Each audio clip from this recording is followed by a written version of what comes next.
Olá, bem-vindo a mais um episódio do Fashion Tech Cast. Hoje estamos aqui com um grande amigo de tatame, professor, empresário, psicanalista, chileno, Gomes. Seja muito bem-vindo, obrigado pela presença, uma honra tê-lo aqui no nosso podcast. Eu que agradeço. Finalmente me chamou, finalmente, porque, né, só chamamos, né, santos de casa não faz milagre, só né? Somos amigos. Não, chama todo mundo, eu falei, nossa, que cuzão, chama todo mundo, menos eu. Isso vale um corte. Pô, eu fui mais de 40 podcasts, todo mundo me chama, os meus amigos não me chamam. É que a gente gera escassez. Entendi. As pessoas ficam, porra, eu preciso ir lá no podcast, eu preciso ir lá. Entendi. Mas vamos lá. A gente tava conversando aqui sobre comportamento humano, sobre narcisismo, sobre QI, e um assunto que muito um assunto que eu gosto de navegar. A gente fala de coeficiente intelectual, né? Todo mundo tem...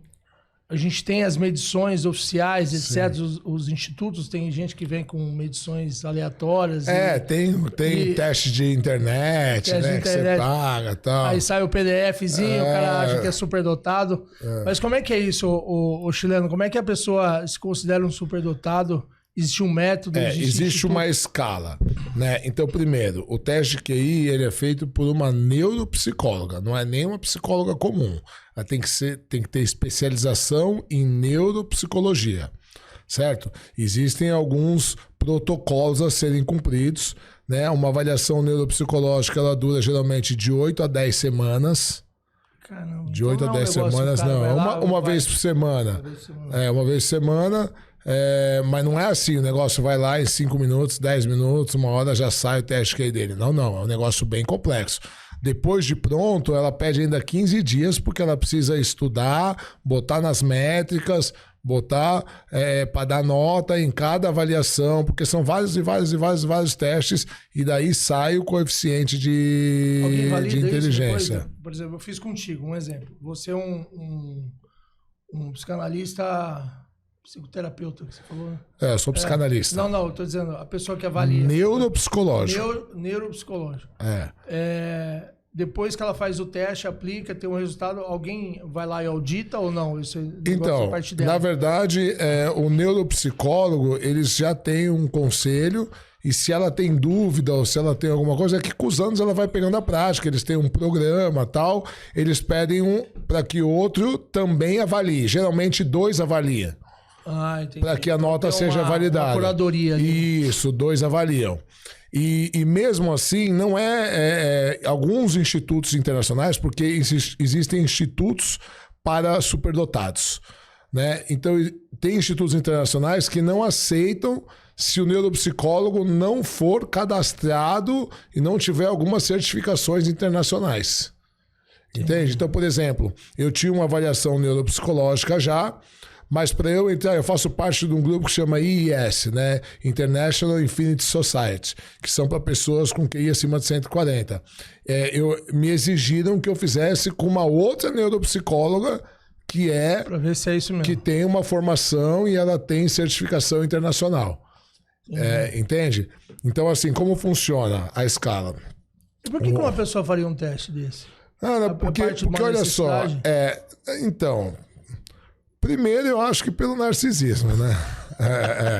A pessoa quer saber quão inteligente ela é, né? Segundo, porque, ao contrário do que as pessoas pensam, ser superdotado não facilita a sua vida. Muito pelo contrário, dificulta muito.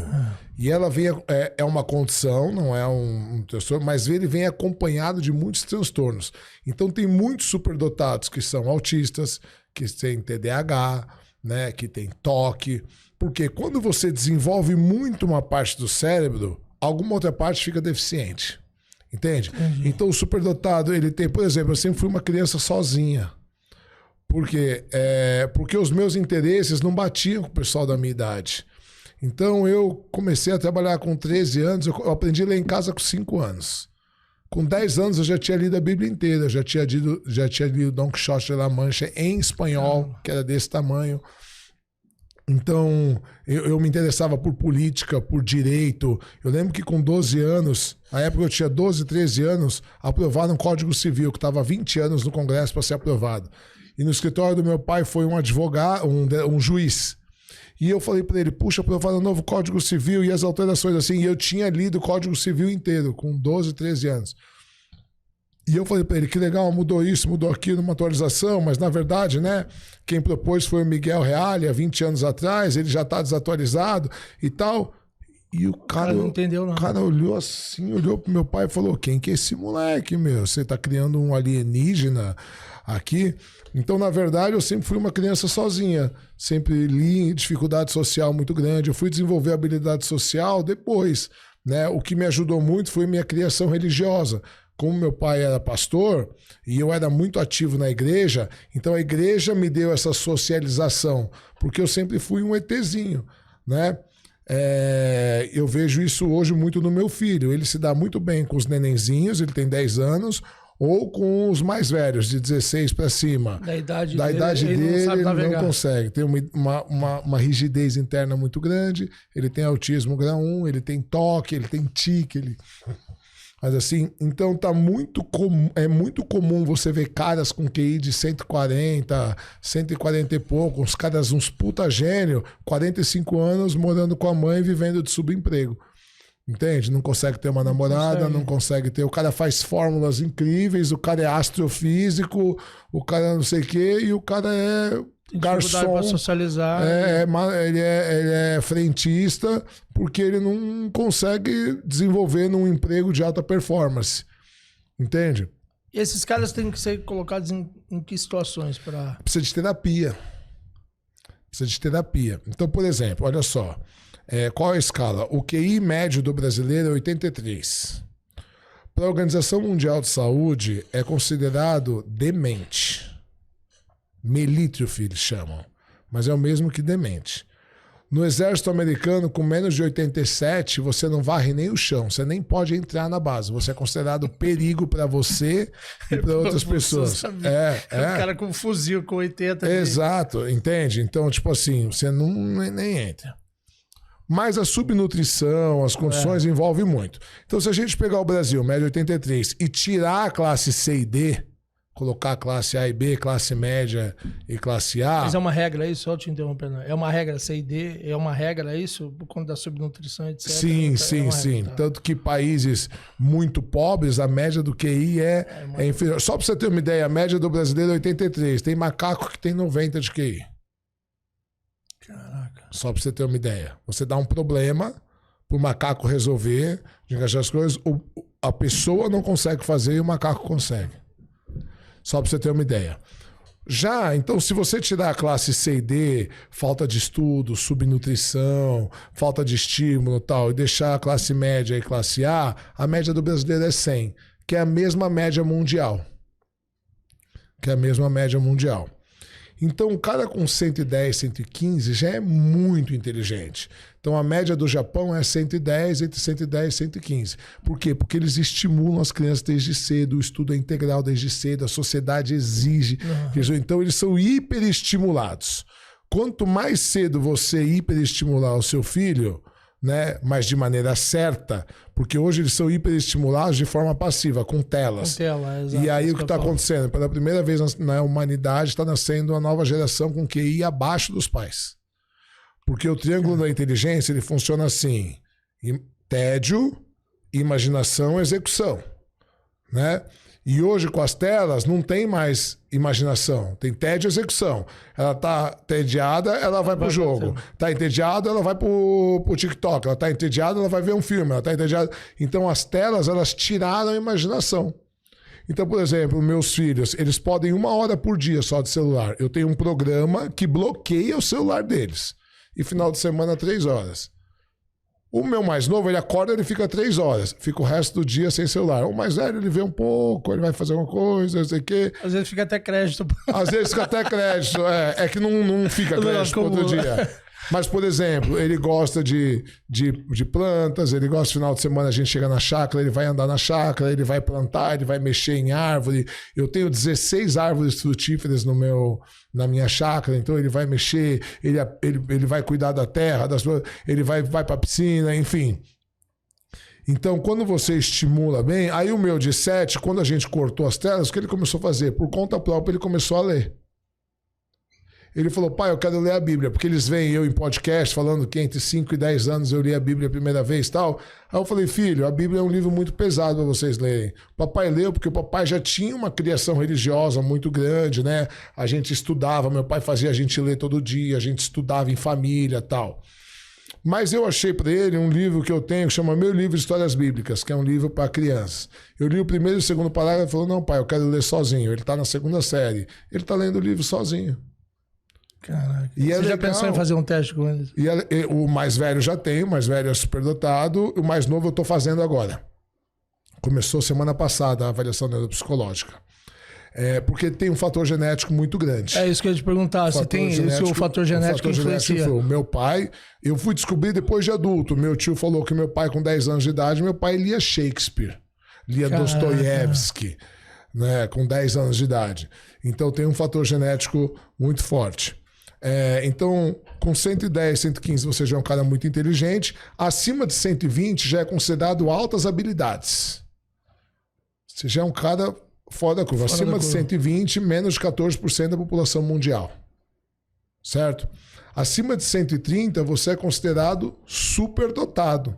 Menos de 2% da população mundial. Caramba. Acima de 130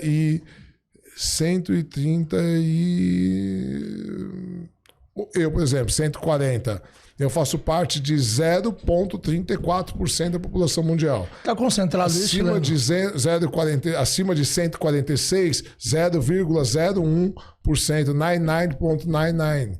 Né? Tem uma associação que é só para quem tem. Está concentrado muito. Adivinha onde? Faço ideia.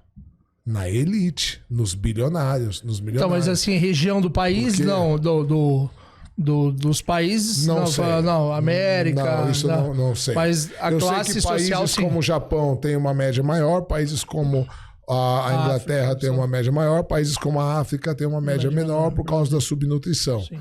Certo? Mas existe isso, você procura na internet, dá para saber, os países com maiores QIs do mundo. Mas a classe social, isso já ditou. Envolve muito, muito, muito. Então você pega uma criança que estuda desde que nasceu no Porto Seguro, que é uma escola que custa 5, 6 pau por mês, que vai ter artes, que vai ter estudo, que vai ter alemão, que vai ter inglês, que vai ter xadrez, que vai ter não sei o quê. Você vai estudo integral, o estímulo é gigantesco. Ela não tem problema de conta, ela não precisa trabalhar cedo para ajudar os pais, ela tem comida à vontade, de qualidade, a escola tem nutricionista, tem tudo. Então, tipo assim, é uma condição perfeita para que a criança desenvolva a sua inteligência. E mesmo assim não tem tantos superdotados, porque vai ter o fator genético.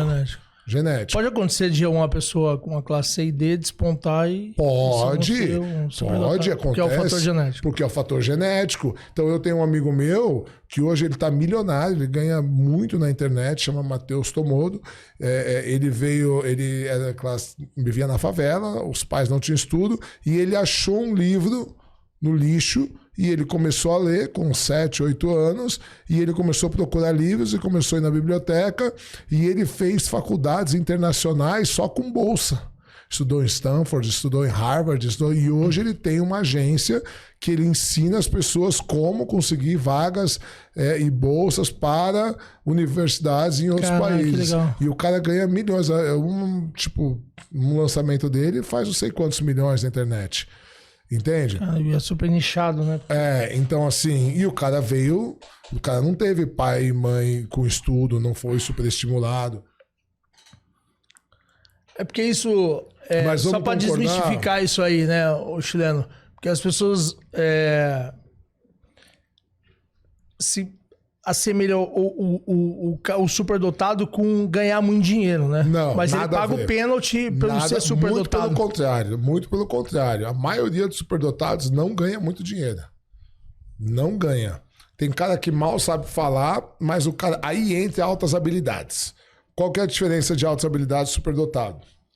Às vezes o cara tem um QI normal, de 100. Mas ele tem... Vou dar um exemplo do Neymar. O Neymar não é o cara mais inteligente do mundo, né? Vamos combinar. Até pelas cagadas que ele anda fazendo. Mas ele tem uma alta habilidade motora que eu e você podemos treinar há 30 anos, a gente não vai fazer o que ele faz. O Ronaldinho Gaúcho, o Ronaldo Fenômeno. E eles ganham muito dinheiro com isso. Eu tenho um amigo meu, muito amigo meu, que hoje é milionário, veio do Grajaú, certo? E ele falou pra mim, cara, eu não gosto de ler. Só que ele tem um tanto assim de livro meu no escritório dele que ele dá de presente pros clientes dele e tal. E ele fala, eu nunca li. Eu falo, pô, vai se fuder, você dá pros outros, nunca leu e tal.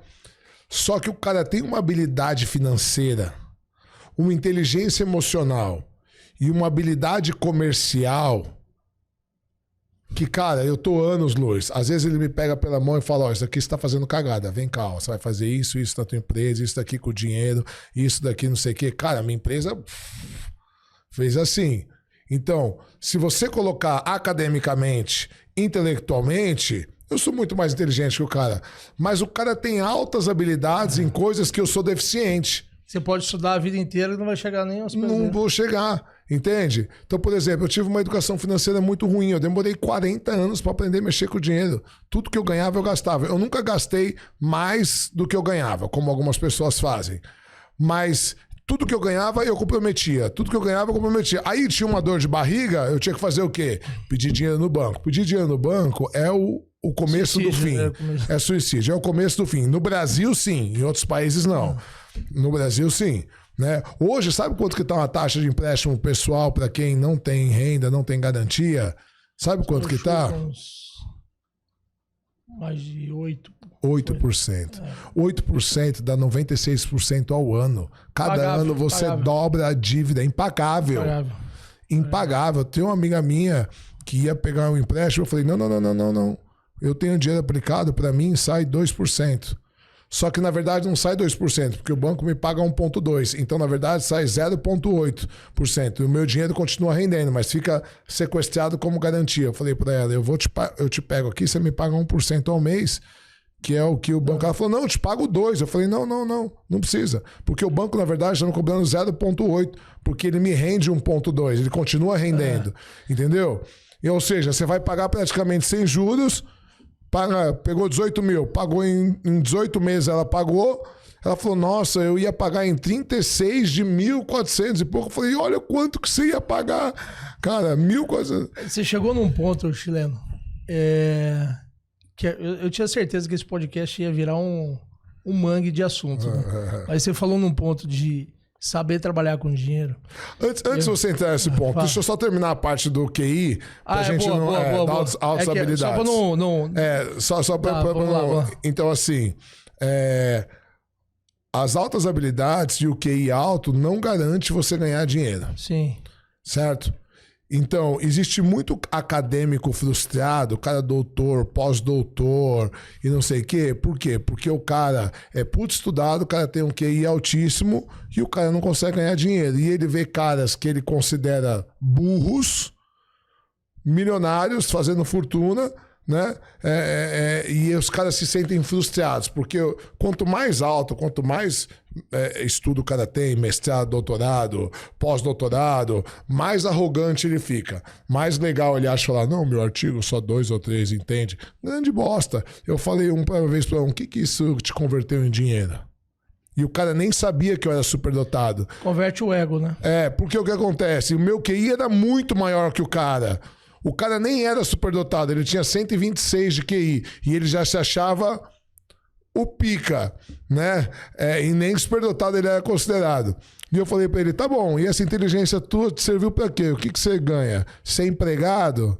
Você depende do dinheiro do salário pra pagar as contas do mês? Então, irmão, você vai me desculpar, mas tua inteligência não serviu pra bosta nenhuma.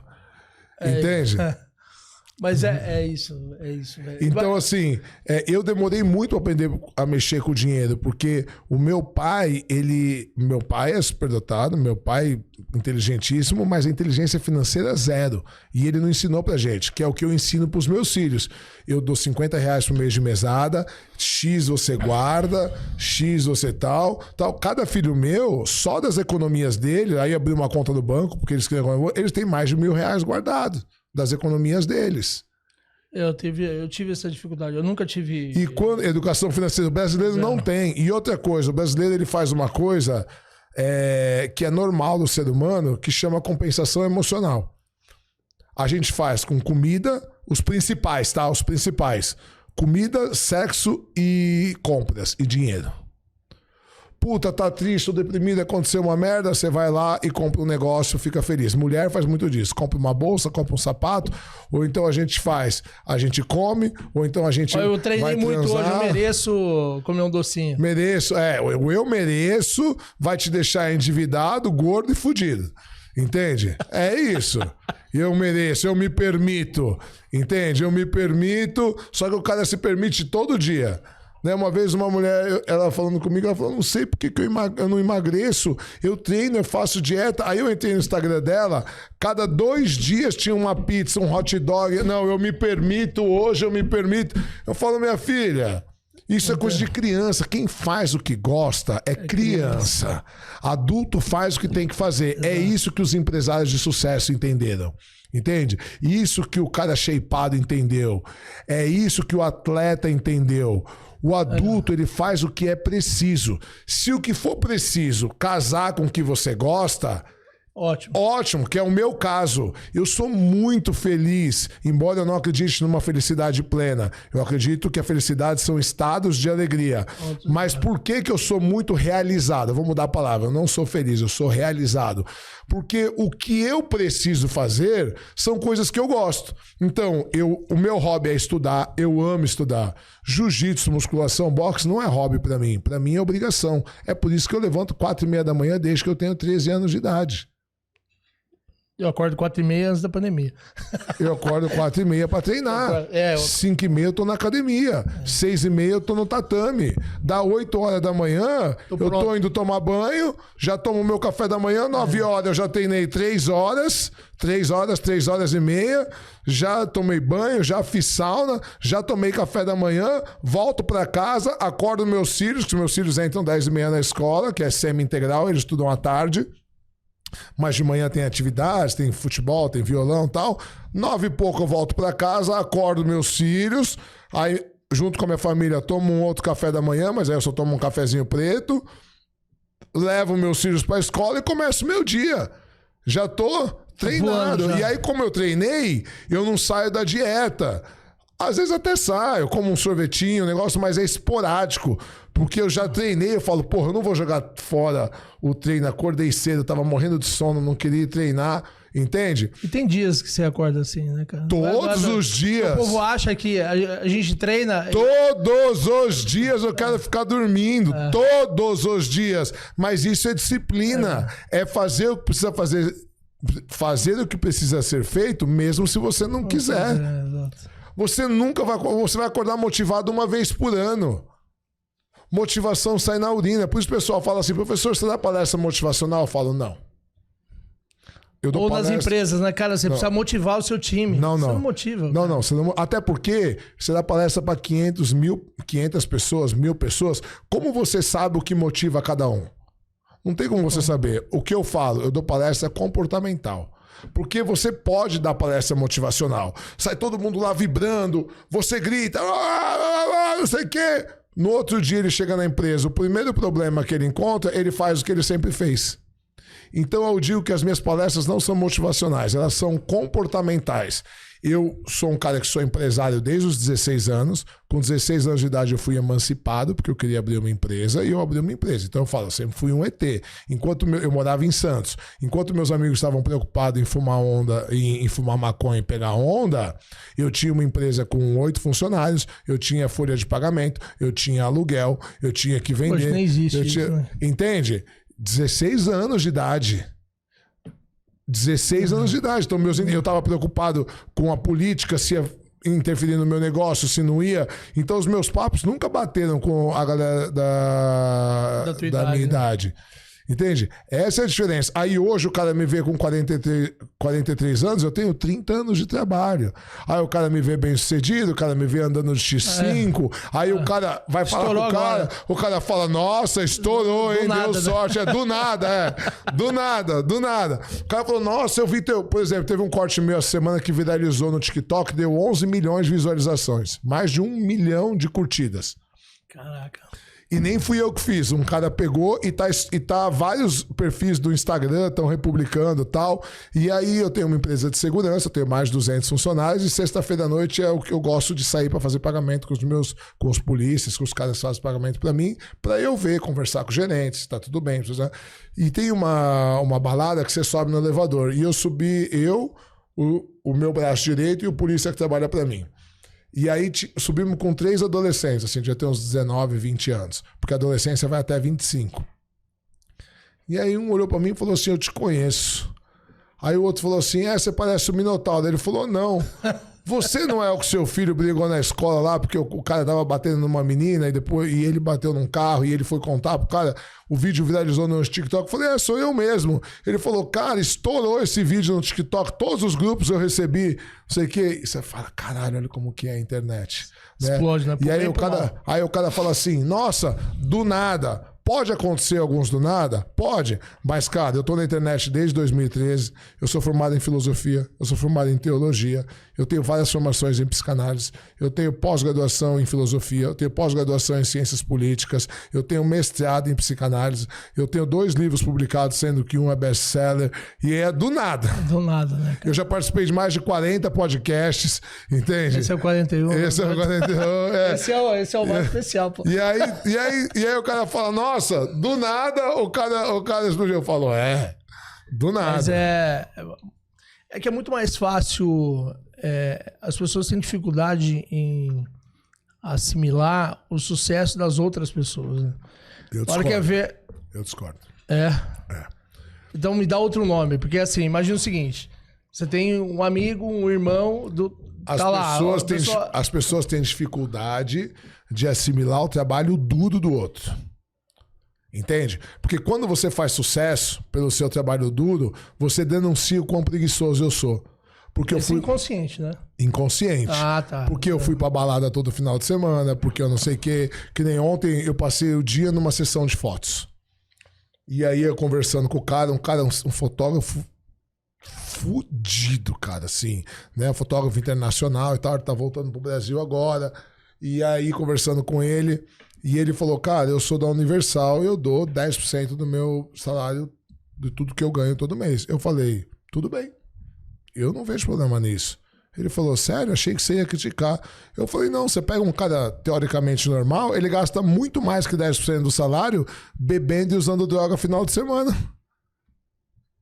Entende? Você é um cara que não traz sua mulher porque você está na igreja. Você é um cara que não bebe, então você não tem vício porque você está na igreja. Eu sei que a igreja tem custos, tem energia, tem água, tem luz, tem segurança, tem aluguel, tem não sei o que e tal.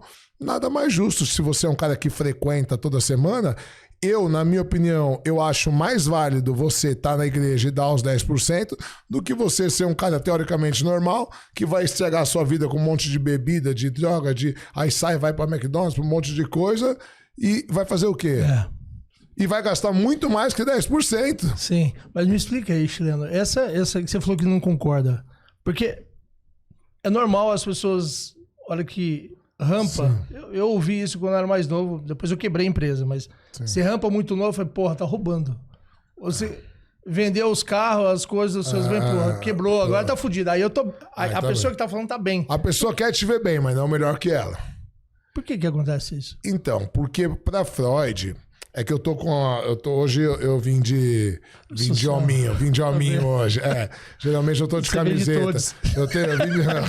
Você não vem de todos. Não vim de todos. Hoje eu vim de senhor Chileno Gomes. Eu tenho uma tatuagem de Freud no antebraço e tenho de Nietzsche do outro. Inclusive na chamada tem essa foto, né? Freud diz que a inveja ela é essência do ser humano. É a essência. Então, por exemplo, não existe esse negócio de inveja boa. Inveja é inveja, tá? Então, por exemplo, mas tem uma disposição diferente.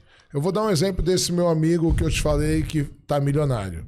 Ele passou por uma época muito difícil, que eu via ele levar a marmita para não gastar R$1 que fosse para se reorganizar e tal. O cara veio do Grajaú, né?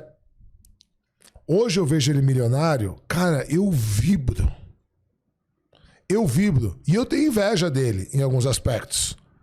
Eu falo para ele, eu tenho inveja da sua inteligência emocional, eu tenho inveja da sua habilidade comercial, eu tenho inveja da maneira que você aprendeu a lidar com o dinheiro, que agora eu tô aprendendo, de um tempo para cá eu tô conseguindo, certo? Eu tenho inveja do teu sucesso, o cara anda num carro de 1,5 milhão, entende? Eu tenho, mas não é uma inveja que eu quero que ele perca. Não, eu fico feliz pelos meus amigos. Só que isso é inveja. Só que a gente tem a ideia de que inveja é só uma coisa ruim. Não é. A inveja ela é estrutural do ser humano. Agora, tem gente que tem sentimento ruim. Por que ele tem ou não tem? Só que essas pessoas não estão dispostas a trilhar o caminho. Só que eu acompanho a vida do cara, ele é meu melhor amigo há 15 anos. Eu acompanho o quanto esse filho da puta trabalhou e trabalha até hoje. E quais foram as mudanças que ele fez na vida dele para a vida dele dar uma guinada.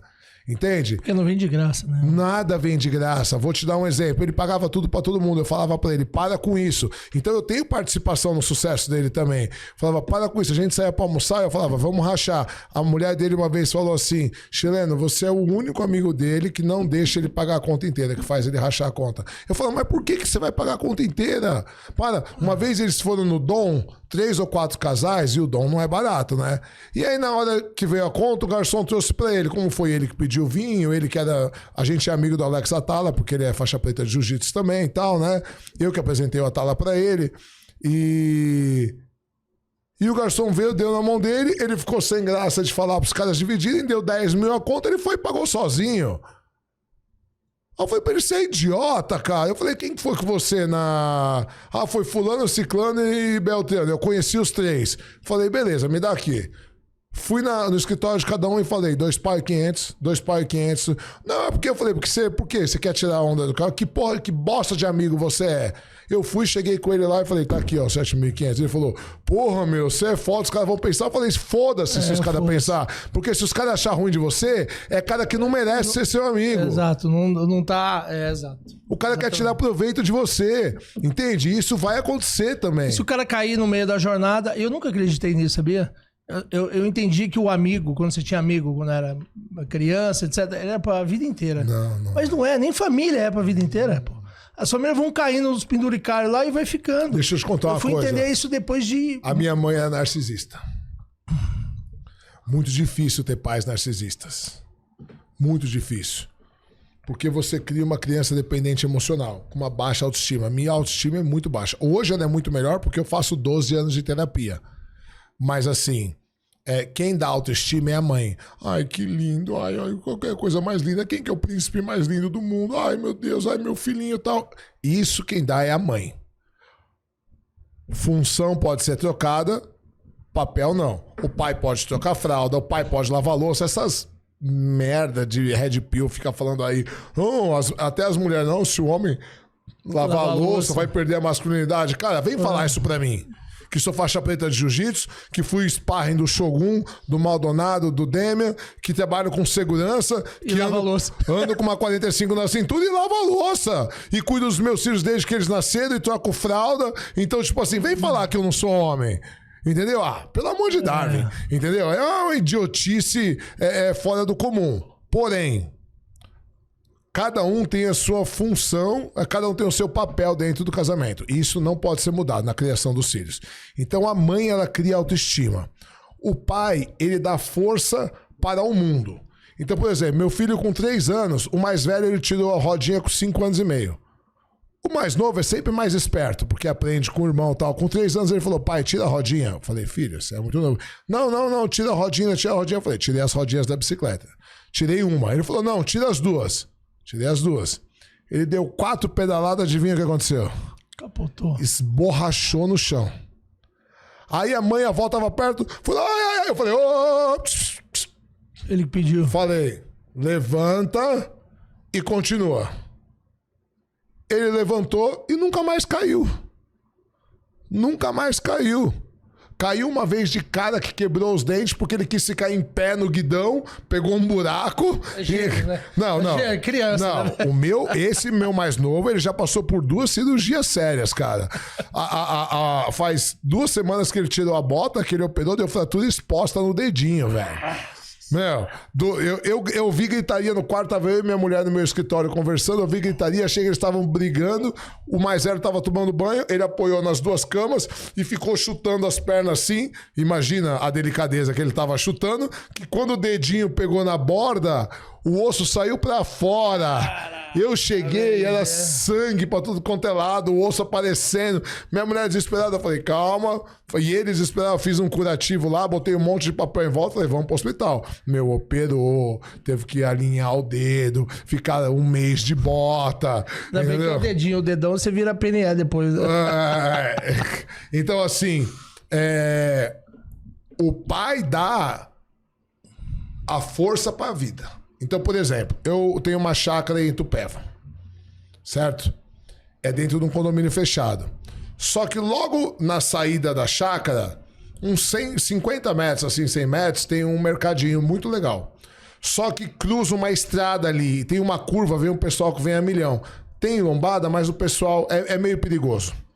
E aí outro dia eles queriam ir, minha mulher, não vai, porque a mãe geralmente sempre quer super proteger. Aí eu falei, calma. Chamei os 2 e falei, olha, eu vou deixar vocês irem. Aí minha mulher, eu falei, calma. Se vocês me desobedecerem, nunca mais o papai vai confiar em vocês, beleza? Então vocês vão pela calçada, quando chegar na hora de atravessar a rua, vocês vão dar a mão, atravessar de mão dada, vão olhar bem pros 2 lados e só vão atravessar quando não tiver carro nenhum, beleza? Beleza, eles queriam ir lá gastar um dia da mesada deles, comprar um doce e tal, não sei o quê. E eu falei, pode ir? A minha mulher ficou desesperada. Eu vou falar que eu não fiquei nervoso? Claro que não, fiquei apreensivo. Eu deitei na rede para ler meu livro, eu não conseguia ler meu livro. Enquanto eles não voltaram, eu fiquei preocupado, porque um tem 10, outro tem 7, eles são muito novos. Mas eu preciso começar a dar autonomia para eles. Prepará-los para a vida. Prepará-los para a vida, porque o nosso papel para a vida é preparar adultos funcionais. Pai e mãe, a educação ela tem que ser feita de maneira que a gente se torne desnecessários. Entende? Se teu filho tem 30 anos e ele dá liga pra você pra cada problema que ele tem, desculpe, você errou na criação. Errou e errou feio. Entende? Tem um monte de... Eu vejo, cara, no condomínio, e eu falo isso pra minha mulher. Cara, um monte de pai merda. Assim, o Chico pegando fogo, você tá lá lendo um livro, aí, cara, a piscina é gigante, a criança vem pular onde? Na sua frente. O pai do lado, olhando... Não fala nada. Nada, zero. Nada. Aí você vai ter que chamar. Eu vou lá e chamo a atenção. Falo, cara, eu tô lendo. Bichão, nem fala, né? Nem fala, porque sabe que vai ouvir. Vai ouvir, né? Então, se uma pessoa tem coragem de chamar a atenção do filho do outro, o pai vai ficar bem piano. Aí você vê que é a passividade, cara. Mas é isso. Porque olha só, é muito mais fácil, por exemplo, meus 2 filhos são hiperativos. E a gente deixa 1 hora de celular por dia.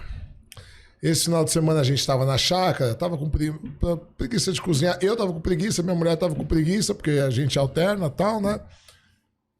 Eu falei pra ela, vamos sair pra comer uma pizza? Vamos pedir? Mas eu tava com preguiça até de lavar a louça depois. Eu falei, em vez de a gente ficar aqui, a gente ficou o final de semana inteira na chácara, vamos sair, vamos numa pizzaria, tem uma pizzaria lá muito legal que eu gosto e tal. E eu nasci no Bexiga, e lá pra mim é uma das melhores pizzas que eu já comi na vida. É sensacional. Lá em Itupeva. E aí a gente foi e ela falou, em vez de comer pizza a gente podia pedir calzone lá, que é famoso o calzone dela. Eu falei, pô, legal, faz anos que eu não como calzone, vamos. Beleza. Os meninos não levaram celular, porque eu não deixo ficar com o celular na mesa. Isso é uma regra da minha casa. Vai comer, não tem celular. Não tem celular. Nem você. Nem, muito menos, eu sou exemplo. A minha mulher chegou um tempo atrás com o laptop, fomos almoçar em casa. Ela, não, porque eu tô em reunião. Eu falei, pode levantar. Ela falou, como é que é? Eu falei, pode levantar. com o laptop, ou você desliga o laptop, eu tô em reunião, não posso. Então você termina a sua reunião e come depois. Porque na mesa, a regra vale pra todo mundo. Vale pra mim, vale pra você e vale pra eles. Porque não adianta nada, você chama atenção nele. Meu pai tinha uma frase que eu repito muito, e cara, é a maior verdade que existe no universo, que é a seguinte: você pode falar o que você quiser pro seu filho. O seu exemplo grita tão alto que ele não escuta o que você fala. É aquele ditado que diz que o exemplo arrasta, né? E é isso. Você pode falar o que for pro seu filho. Eu sou muito dessa também. É o exemplo que vai fazer diferença, entende? Então, por exemplo, eles veem a organização financeira minha e da minha mulher. A minha mulher é assim, cara. A minha mulher começou a trabalhar com 15, 16 anos, ela guarda dinheiro desde quando o primeiro salário dela, ela tem dinheiro guardado. Então ela separa 1/3 do salário, ela guarda. E se ela puder guardar 2/3, ela guarda. E a época que eu tô melhor, que eu pago todas as contas em casa, ela guarda 100%. Entendeu? Ela tira R$300 por mês. E a minha mulher é uma puta executiva, ela ganha bem pra caramba. Ela tira R$300 por mês pra ir num restaurante com as amigas, pra ir num happy hour, pra pôr um pouquinho de gasolina. E assim, porque ela usa o carro uma vez por semana, né? Porque ela vai pra empresa uma vez por semana. Cara, se descer Cristo na terra e falar pra ela, vai acabar amanhã, gasta seu dinheiro, ela fala assim, não, vai. Eu vou deixar pra depois, vai que pegadinha. Que não dá, entendeu? Então eles veem isso na gente. Então meus filhos guardam dinheiro. Outra coisa que eu faço uma previdência privada. Eu fiz uma previdência privada para cada um desde que eles nasceram. Então eu pago R$200 para cada um por mês, certo? A minha ideia é pagar 35 anos. Quando eles estiverem já casados, quando eles já estiverem fora de casa, eu falo assim, ó, papai pagou 35 anos, pela educação financeira que eu dou, que eu e minha mulher dá, eu vou falar, paga mais 15 anos, com 50 anos você se aposenta pagando R$200 por mês, certo? Eu tenho alguns imóveis que eu gosto muito de investir em imóvel. Minha mulher gosta de investir na bolsa e eu não gosto de investir na bolsa. Eu sou velho, não tenho estômago, sou burro, não sei mexer com essas coisas. Toda vez que eu tentei só perdi dinheiro. Então o que eu faço? Eu invisto em imóvel. Eu tenho 2 estúdiozinhos, eu tenho alguns imóveis, mas dentre eles eu tenho 2 estúdiozinhos bem legais em Osasco, na área nobre de Osasco ali, entre o Golf Clube de São Paulo e a Cidade de Deus, que é a base do Bradesco. Eu tenho que ficam prontos agora em julho. E a proposta do estúdio é que vai ter lavanderia, vai ter academia, vai ter piscina fria, vai ter piscina aquecida, vai ter pet shopping, vai ter mercado. Então, tipo assim, é realmente o empresário que for para lá pegar um Airbnb, não precisar sair para nada, certo? Aí minha mulher falou um tempo atrás assim, pô, a gente podia pegar, eu tenho 2 nesse prédio, um no 4º, outro no 5º andar. Ela falou assim, pô, a gente podia pegar e deixar pros meninos esses apartamentos, né? Aí eu falei, pô, estúdio? A gente tem condição de, quando eles forem casar, dar um apartamento legal para cada um, né? Ela falou, o que a gente ganhou? Eu falei, nada. Ela falou, ninguém deu nada pra gente. A gente ralou pra caramba. A gente comprou nosso apartamento, a gente namorava ainda, compramos na planta. Eu lembro até hoje, a prestação era R$280. Eu e minha mulher juntos, a gente ganhava R$4.500 somando as rendas. Caraca. Entendeu? Então ela falou assim, não. Ela falou assim, é só um incentivo pra começar a vida. Eles já estão começando anos-luz na frente. Então olha só, meus filhos falam 3 idiomas. Porque eu falo espanhol com eles desde que eles nasceram. A escola deles é bilíngue. E eles falam muito bem português, porque eu e minha mulher, a gente é muito chato com português. A minha mãe é professora de português, então eu sou chato, eu não consigo não corrigir. Eu corrijo amigo. Às vezes minha mulher fica brava comigo, que eu corrijo amigo e tal. Eu falo, não consigo. É um defeito que eu tenho. Mas assim, paciência. Meus filhos falam bem português, falam inglês porque eu dou uma escola bilíngue e falam espanhol porque eu falo espanhol com eles desde que eles nasceram. Então a gente vai pro Chile, eles se comunicam em espanhol. Minha família veio do Chile, eles se comunicam em espanhol. A última vez que minha família veio do Chile, o meu filho mais velho tinha 8 para 9 anos. Ele ficou de intérprete do marido da minha prima. O brasileiro acha que o espanhol ele tem mais dificuldade. Ele tem mais dificuldade de entender. Ele ficou de intérprete, cara. E o cara ficou encantado com ele. Então, olha só. A gente dá muita educação financeira Então a gente, por exemplo, meus filhos têm uma veia empreendedora muito forte. Então ele compra saco de bombom para revender no condomínio. Então a gente ensinou o que é custo, a gente ensinou o que é lucro, a gente ensinou o que é fluxo de caixa, deixar dinheiro para poder reinvestir. A gente está ensinando isso desde pequeno para eles. Nas escolas não tem, né, cara? Não tem, cara. Embora na escola deles tenha educação financeira, tem Masterchef, mas a maioria não tem. A maioria não tem. Então eles sabem cozinhar, meus filhos eles sabem lavar louça, eles sabem arrumar o quarto deles, eles participam. Eu tenho empregada todo dia, tenho, mas final de semana a gente não tem empregada. Todo mundo participa das tarefas da casa. Tem que ser. Entende? Eu vejo aquela molecada levanta da mesa, acaba de comer, levanta da mesa, deixa o prato. Não, a cadeira. O meu, bicho, o meu fez 21 agora. Ele tava no final de semana, tava em casa. Ele sai da mesa, arrasta, pega os pratos dele, vai lá, lava, nada, ele lava. Mas porque a minha mãe fazia isso. É isso, meu pai fazia também. Eu falei assim, o meu pai fazia a gente arrumar o quarto todo dia antes de sair pra escola. Minha mãe fazia. E eu estudava 7 horas da manhã e tinha que fazer a cama, inclusive, e o quarto. Ele falava assim, faxineira é pra fazer faxina, não é pra arrumar bagunça de marmanjo. A minha mãe falava que não tinha empregado em casa. É, exato. E eu vou te falar, meu pai, o que ele fazia? Ele fazia um organograma, ele pegava tipo um calendário, ele colocava na geladeira e ele colocava um dia cada homem da casa fazia a louça. Porque minha mãe trabalhava fora e fazia muita coisa em casa. Também. Em casa nós éramos 4 homens, eu, meu pai e meus irmãos. E cada noite um lavava a louça, porque de dia tinha empregada. Aí minha mãe falava assim, por que você se coloca, você trabalha tanto, você chega às vezes 10 horas da noite, ele fala, porque eles precisam ver que o trabalho de casa é serviço de todos, é responsabilidade de todas. Então no dia dele ele lavava a louça.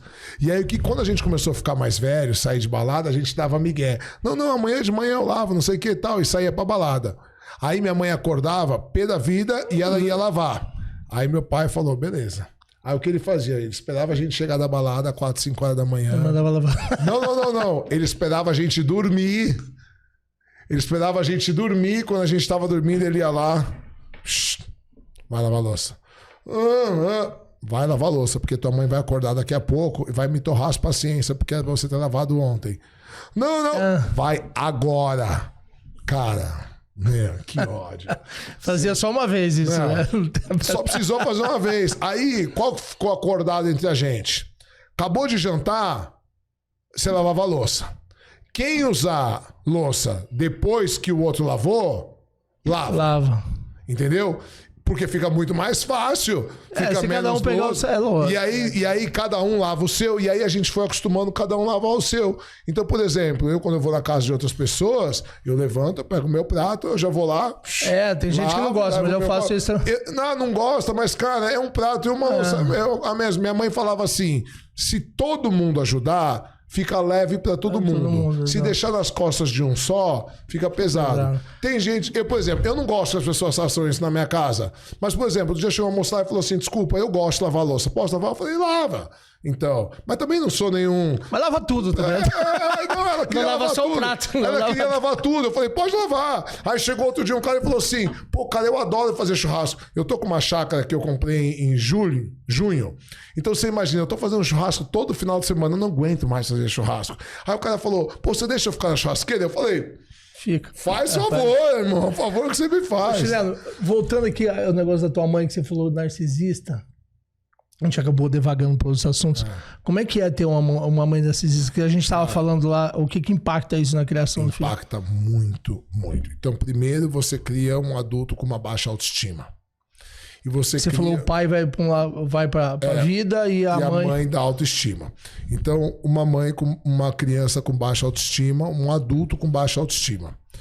E aí, o narcisista, ele se alimenta da necessidade do outro de satisfazer as vontades dele.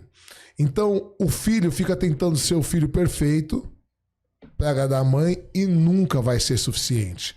Por quê? Porque se você satisfazer, ela não tem mais como exigir. Então, o alimento dela é esse. O alimento do narcisista é o outro tentando agradar. Por isso que a parceira perfeita do narcisista é a dependente emocional. E geralmente ela foi filha ou filho de narcisista. E o narcisismo pode ser mãe ou pai, tá? na criação. Ou seja, se você não cortar o ciclo... Se você não cortar o ciclo, ele se repete. Você vai continuar sendo abusada. Tem gente que fala assim, nossa, eu tenho o dedo podre. Não é. Por quê? Porque, olha só, Freud, ele estipula que nós passamos por fases psicossexuais. Ele diz que o que motiva a vida é o libido. E o que é libido? É a satisfação do prazer. É a nossa pulsão de vida. Né? Ele diz que a nossa pulsão é a satisfação do prazer. Quando a gente nasce só id, que é a parte da personalidade que só quer prazer. Eu quero. Tanto que a criança não tá nem aí se você tá sem dormir pra mãe, né? A mãe fica dias sem dormir, ela quer mamar de 2 em 2 horas, ela quer tá limpa, ela quer quentinha, ela quer carinho, ela quer que se foda se você tá cansada, se você tá sem dormir, se você tá operada, a criança não tá nem aí, a gente é só id, eu quero. É o primeiro construto da personalidade.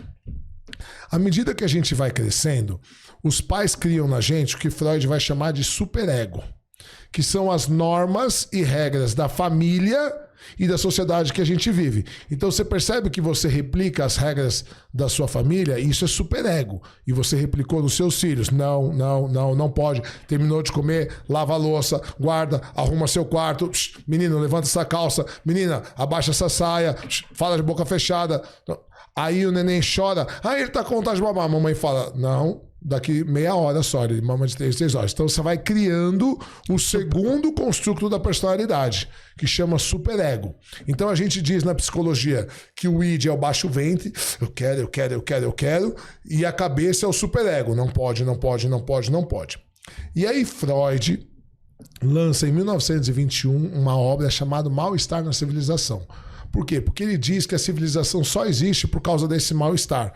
Porque nasce dentro da gente uma briga entre o que eu quero e o que eu não posso, certo? E aí nasce o terceiro e último construto da personalidade, que chama ego. Ego, do latim, significa literalmente eu. Então, o que eu sou? O que eu decido, o que eu faço. Eu não sou o que eu falo, eu sou o que eu faço. E aí o ego vai decidir se você dá vazão pro id ou pro superego. Como a gente, eu e você, tivemos uma criação mais repressiva, o nosso ego, ele tende a ser mais repressivo. Não, se controla, se segura, tal. Esta nova geração que é criada sem superego, fazendo quase tudo que faz. Por exemplo, minha mãe morreu com 69 anos. Se eu mandasse a minha mãe tomar no cu com 69 anos, eu tomava mesmo ela velha, eu tomava um murro na boca que quebrava meus dentes. Minha irmã apanhou depois dos 30, tomou um tapa na boca de você. Exato. Minha mãe é velha já. Então, e eu nunca nem falaria isso pra minha mãe. Também não. Mas se eu falasse, e se eu falar hoje pro meu pai com 73, 74 anos, ele vai vir e vai me dar um murro na boca. Entende? E eu vejo hoje crianças de 5, 6 anos mandando o pai tomar no cu, batendo na cara do pai, chamando a mãe de vadia, o pai de viado. Entende? Então, tipo assim, essa falta de respeito, por quê? Porque a criação é permissiva. Então, o ego dessa criança não tá sendo treinado para ter superego. Então por isso que essa geração hoje muito o que eu quero. E os pais e as mães, os pais dessa criança que tem esse tipo de comportamento, possivelmente foram criados também sem superego. Entendi. Por isso você não quebra o ciclo. Ou o contrário, muito superego. E aí, porque existe na psicologia existe um mecanismo que chama identificação. E todos os comportamentos dos nossos pais, a gente faz identificação positiva ou negativa. Certo? Então, por exemplo, o pai batia na mãe.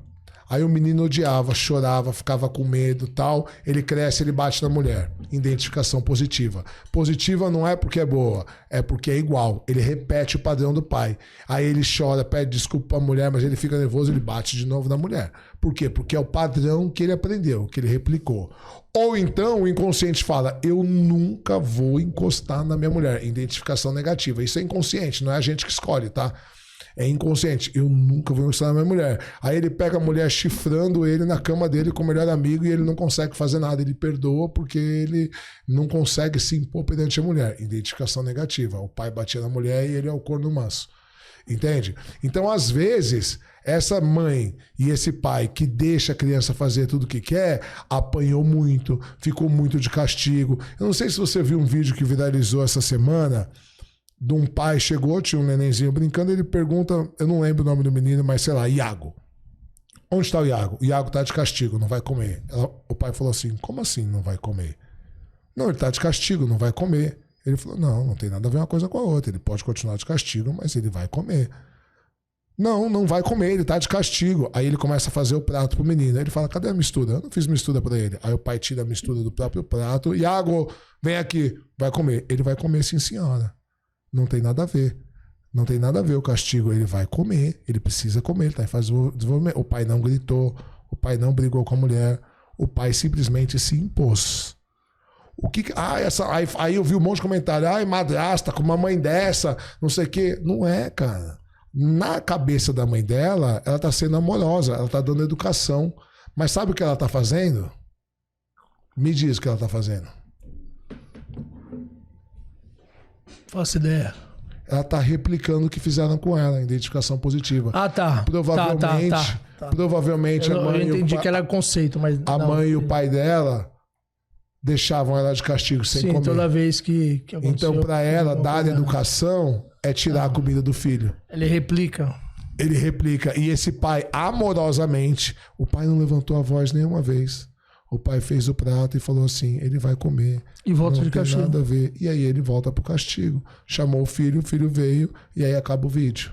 O meu filho tinha tudo para dar errado. Eu digo assim, separou muito cedo, eu fui criado com a mãe e eu viajando direto, eu via a cada 15 dias. E as pessoas de fora... Separou com quantos anos? Meu filho ou eu? Ele. Ele tinha 3 anos. E eu tinha 28. Porque o tinha complexo 30, de Édipo, quando o pai começa a olhar pro pai, querer ser igual ao pai, começa a falar assim, eu vou casar com a minha mãe, começa aos 4, dos 4 aos 6. Então depois disso, ele já tem um modelo de homem. Mas como você via a cada 15 dias, você e ela casou de novo, ele tinha, sim. Enfim. Mas como era o pai do menino? O padrasto. Então, eu não consigo fazer um julgamento porque eu não estava no dia a dia. Nós tivemos estresse de um divórcio no início. Sim. E a adaptação de uma pessoa, de uma terceira pessoa. Mas ele era um cara com valores? Sim, sim. Hoje eu consigo enxergar isso. Antigamente estava no meio da treta, mas não dava para... Você manteve o seu papel de pai cada 15 dias, mas ele também teve uma figura masculina. Sim, teve presente, sim. Exato. Mas veja, olha como é que é, por exemplo, a educação, né? Eu saí de casa muito cedo, comecei a trabalhar muito cedo. Ele decidiu vir pra São Paulo por decisão dele, e foi uma puta treta. Não, onde que era? Eles são José do Rio Preto. Com quantos anos ele decidiu? Ele tava na 8ª série, 14, 15 anos. Bem cedo. Ele falou, eu quero ir pra São Paulo, eu quero morar com meu pai. Eu quero estudar lá. Morar com você. Ele veio morar comigo. E ele veio pra cá.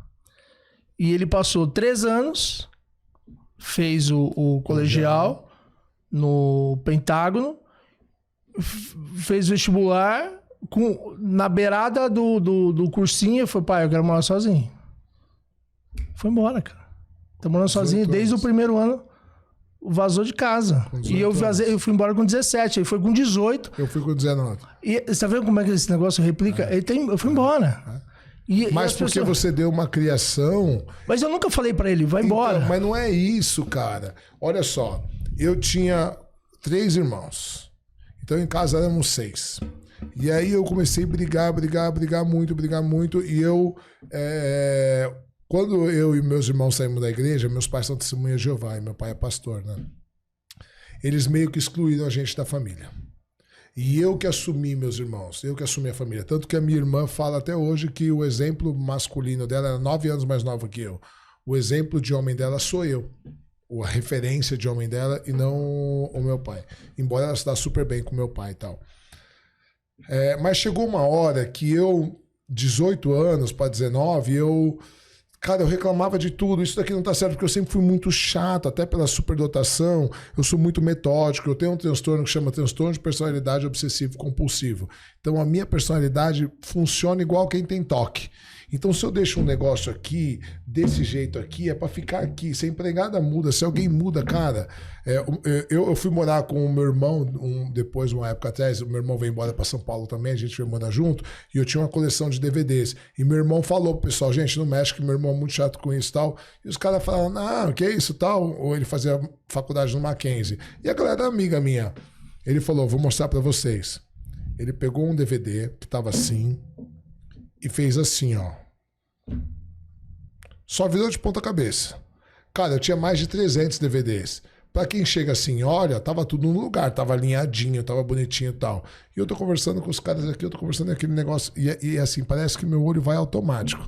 E aquilo começou a me incomodar, e eu tentando me segurar pra não parecer esquisito, né? Porque tem isso, o toque faz isso com as pessoas, né? Porque o que é o toque? Ele é um pensamento intrusivo, porque ele entra no cérebro, você tem que desvirar. Ele é egodistônico. Por que ele é egodistônico? Porque você sabe que você está parecendo esquisito, só que você não consegue não fazer. Por quê? Porque ele leva a compulsão. Por isso que é transtorno obsessivo compulsivo. E gera ansiedade também? Muito.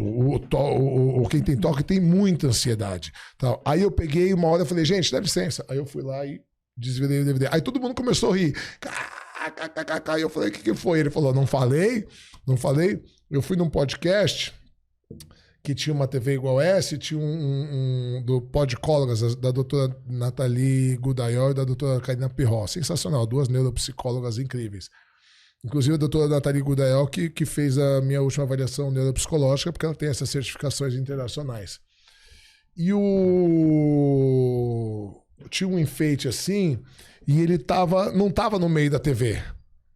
Sabe? E na minha cabeça tinha que estar alinhado para não sei o quê. E quando deu 1 hora de podcast, eu falei, gente, dá licença. Eu preciso arrumar isso daqui. Desculpa, o meu toque. Ela falou, nossa, 1 hora. Eu falei, porque eu fico me controlando. Aí eu peguei e arrumei assim o negócio e tal, e elas deram risada. Então você vê que às vezes a superdotação, ela é boa por um lado, claro que ela é boa. Eu aprendo muito mais fácil, eu sempre tirei as melhores notas da escola, eu nem gostava de ir para a escola, mas eu sempre tirei as melhores notas, eu fui o melhor aluno e tal. Eu tenho uma facilidade de gravar, eu leio, eu gravo assim, tenho até gente que desconfia que eu tenho memória fotográfica. Eu acho que não, porque algumas coisas eu esqueço, mas assim, eu gravo data, eu gravo filósofo, eu gravo tal, e isso é por conta da superdotação. Mas, por outro lado, traz alguns transtornos. Você paga o pênalti. Você paga o preço. Você paga o preço. Então, nem tudo é flores. E tem algum tipo de perfil de pessoa que te irrita, te tira do sério, assim, perfis do tipo... Você não... Bêbado, por exemplo. Porque eu tive um pai alcoólatra. Não, eu digo assim, não, mas por exemplo, não tô falando sério. Então, por exemplo, eu tenho um pai alcoólatra, uma irmã alcoólatra que tá no AA, um irmão alcoólatra, um avô, os 2 avós alcoólatras. Então, por exemplo, Então, por exemplo, hoje na balada, eu tô há 23 anos na noite. Durante muito tempo eu tive paciência. Hoje, há um tempo atrás, eu tenho uns líderes, né? Eu tenho um braço direito, os polícias que fazem segurança do dinheiro, mais os supervisores e tal, eles fizeram pedido uma reunião no meu escritório. E eu falei, tudo bem, fizemos uma reunião, a gente estava separando dinheiro para fazer pagamento. E eles falaram assim, chefe, a gente tem um pedido para você. Eu falei, qual? A gente não quer mais você na noite. Ele falou, na verdade eu tô te proibindo de ir pra noite. Aí eu ri e falei, é? Ele falou, tô falando sério, você tá atrapalhando o nosso serviço. Você não tem mais paciência. E eu falei, tá bom. E aí eu comecei a fazer um trabalho de mudar, de ficar mais calmo. O problema, a questão a primeira coisa é entender uma porrada dessa. Uma porrada dessa. Eu diminuí a testosterona, eu tava com 4.000 de testosterona. Eu ando armado há 25 anos, eu parei de andar armado. Faz 20 dias que eu não ando mais armado. Que pra mim parece que eu tô pelado, mas eu tô armado, você fica nessa tensão, né? E aí o dia que um cara da rota que trabalha pra mim falou assim, chefe, quando eu tô de folga eu não ando nem com a funcional, eu ando desarmado, eu tô com a minha mulher, com minha filha, vou fazer o quê? Vou trocar tiro com minha mulher e minha filha? E minha mulher já tinha falado isso pra mim, pô, a gente tá no restaurante, você tá armado aqui, aí entra alguém pra assaltar, eu falo, eu sento o dedo, aí ela falou, tá bom, e eles vêm sozinhos sempre? Aí eu falei, não. Ela falou, então. Aí o outro atira de volta. E aí, quem tá do seu lado? Você sente uma obrigação de... É porque é meu trabalho. Eu trabalho com segurança a vida inteira. Eu protejo as pessoas. Eu protejo o político ameaçado de morte. Eu cuido da segurança de 30 casas noturnas. Então esse é meu trabalho. Eu faço isso a vida inteira. Entende? Então hoje, por exemplo, eu tô nesse trabalho de ficar mais tranquilo. Sexta-feira eu saí para rodar com eles agora. Eles falaram, nossa, chefe, tua energia tá totalmente diferente. Você percebeu que nem de confusão a gente não falou, nem de briga, nem de nada, entende? A gente deu risada dentro do carro. Por quê? Por causa da postura. Da postura. Se você não entender que esse negócio faz mal para você e faz mal para os outros, você está atrapalhando. Você está atrapalhando, exato. E aí tem uma máxima na administração da empresa que diz o seguinte: o que te trouxe até aqui não necessariamente é o que vai te levar adiante. Exato. Então o que eu percebi que eu sou um cara que tem uma agressividade muito grande. Muito. Meu pai era muito agressivo, gritava muito, a minha mãe era muito agressiva, gritava muito. Então a gente vivia com medo em casa, sabe? Então eu tenho essa identificação positiva, né? E a minha mãe narcisista, né? Então então eu tinha esse medo que vou desagradar a minha mãe e tal, então eu acabei virando uma pessoa agressiva. Puxa, no mundo da luta me ajudou muito. Cara, eu sou faixa preta de jiu-jitsu, eu tenho vários títulos, eu sou campeão estadual na faixa marrom, eu fui campeão dos Estados Unidos, uma série de coisas. Eu fui atleta de boxe durante 20 anos, eu trabalho com segurança há 23 anos. Então, até aqui a agressividade me foi útil. Só que agora está atrapalhando meus outros negócios. Por quê? Porque eu subi uns degraus, né? Hoje eu faço negócio com caras bilionários, não estou falando nem milionários, caras bilionários. Entende? Então, por exemplo, me chamaram esses dias, eu conheço pessoalmente o Carlos Wizard e tal. Só para você ter uma ideia, a fortuna do Silvio Santos é estimada em 1,6 bilhão. A fortuna do Carlos Wizard é estimada em 3,8 bilhões. Tipo, é mais que o dobro. Né? E aí me chamaram para dar uma palestra no evento dele, eu falei com ele e tal. Então, tipo assim, é o tipo de pessoa que se eu for agressivo, cara... Nunca mais eu fecho uma palestra. Hoje em dia não tá colando mais, né? Esse negócio... Exato, o mundo mudou também. Né? As coisas evoluíram. Então, você saiu do prumo, até dá vontade. Eu tenho esse meu lado muito mais... aflorado do que o outro, mas não gosto de ver muita coisa errada, ver as coisas... O meu nível de tolerância para coisa errada era quase zero. Hoje já tá bem melhor, com terapia, com bastante coisa. Claro. E você vê que atrapalha, né? Você passa do teu limite, você atrapalha. Depende, tem que ser aplicado nos momentos certos. Vou te dar um exemplo. A hora que você tá no tatame, você pode dar vazão. A hora que você tá no ringue, você pode dar vazão.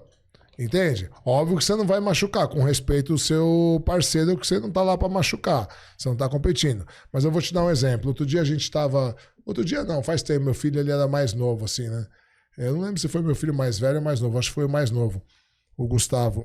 Ele falou assim, pô, pai, queria tanto ter um dinossauro. Eu falei, dinossauro, filho? Onde você tirou isso? Falei, o que você quer? Não, a gente tinha assistido um filme e tal, né? Eu falei assim, por que você queria um dinossauro? Porque se alguém mexer comigo, né, na escola, se alguém quiser me bater, fizer bullying, alguma coisa, eu tenho para me proteger, né? Eu falei, filho, você não precisa de um dinossauro. Você tem o papai. Ele falou, pai, mas o dinossauro é muito mais bravo, né? Aí eu falei, não se mexerem com você. Eu falei, não se mexerem com vocês. Se alguém mexer com a minha família, pode ter certeza que não. Certo? E esses dias eles estavam desrespeitando menino, né? Menino tem esse negócio com mãe e tal, eles estão numa fase difícil. E assim, minha mulher fala, eles ignoram. Ignoram, assim. E aí eu chego, eu só olho pra eles, mas a minha mulher, eu já falei pra ela, minha mulher tem aquele jeito de gritar, de ficar reclamando, aí ela pega, ela bate, ela puxa o cabelo e tal. Eu falo, isso não é educação. Não é isso que vai te trazer o respeito deles.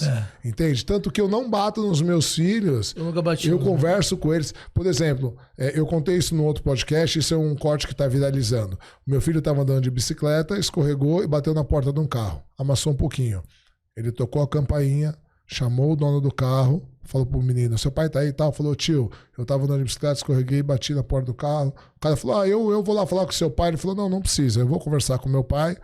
E amanhã eu venho aqui, tá? Beleza. Quando eu cheguei de serviço, a minha mulher estava com os meninos em casa. Ele não contou pra mãe. Quando eu cheguei, a primeira coisa que ele veio me fazer é contar. Minha mulher da cozinha começou a gritar. Você... Eu falei, calma. Eu falei pra ela, calma. Deixa ele me contar. E aí eu falei pra ela, é por isso que eles não te contam as coisas.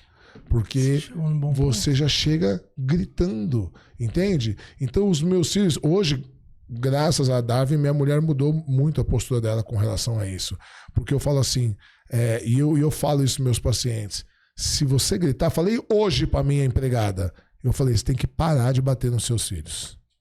E eu não sou moralista, é um tapinha na bunda, às vezes vai matar, vai traumatizar, não é isso. É que não funciona. E eu falei assim, se o teu filho tiver medo de você... Ele vai mentir pra você a vida inteira. O dia que ele tiver um problema sério, ele vai procurar ajuda onde? Nos amigos. Eu falei pra ela, vou te dar um exemplo.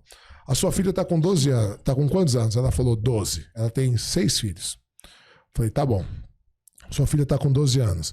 Já ela menstrua, né? Ela falou, menstruou mês passado. Tá bom. Vamos supor que com 14 ela arruma um namoradinho. É possível? Ela falou, é possível. Vamos supor que essa menina engravide. Concorda que uma adolescente com 14, 15 anos, ele cheio de tesão, porque eles começam a vida sexual muito mais cedo. Meu sobrinho com 15 anos já estava transando, entendeu? Então, tipo assim...